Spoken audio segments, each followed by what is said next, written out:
Good day. I am Darcia Tuafu, a post-LPN Bachelor Nursing student in Nursing 437 Family Community Health Promotion course at Athabasca University. This video will identify the major lessons learned throughout the course and how these lessons will influence the registered nurse I will become. I must say that at the onset of the course in September 2020, I was in dismay and practically didn't believe the course would be a success. To my surprise, the course content, structure, and most importantly, my tutor Georgia Duwalk have influenced my accomplishment. Emphatically, her guidance, explanation, and even support was immeasurable.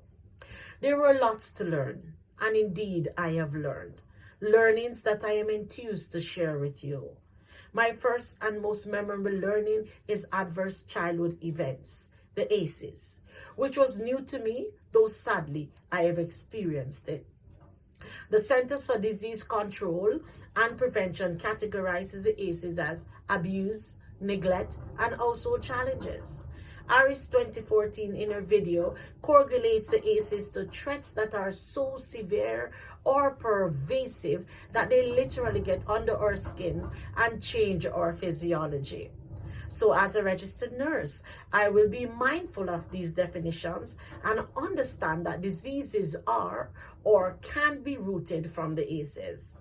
As a clinician, I will be better able to conduct holistic assessment and use principle of trauma-informed care, which places priority on trauma survivors, safety, and essentially resilience.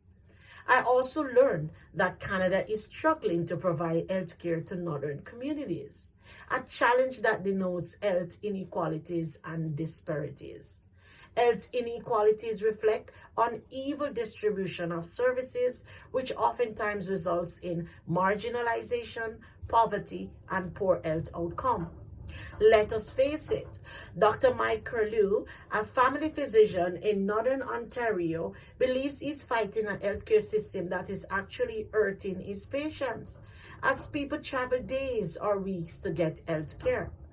Therefore, being a nursing leader and advocate would enable me to take actions to support culturally safe environment. Actions to promote the uses and to allocate resources wisely. Also to incorporate the knowledge of health disparities and inequalities in order to optimize outcome. I can recall the BC clinic dispensing free heroin in the video, an alternative to dangerous street drugs. This act to promote harm reduction is quite controversial as it relates to equity. Other learnings about capacity building, photo voice, and evidence-informed practice were tremendous. Practicing difficult conversation with palliative choices, maternal care, or even sexual issues with patients was challenging but denotes crucial learnings. Even knowing how to document findings in skills 1 and 2 for the continuum of care was indispensable. These skills equip me to be an effective communicator. Every aspect of the course was critical. They exposed me to an array of possibilities as research or even specialization. An example was the maternal and pediatric module with diverse information. I became exposed to varied myths related to childhood vaccination, immunization, and non-evidence informed beliefs that require the respect of autonomy and helping clients to identify reputable sources.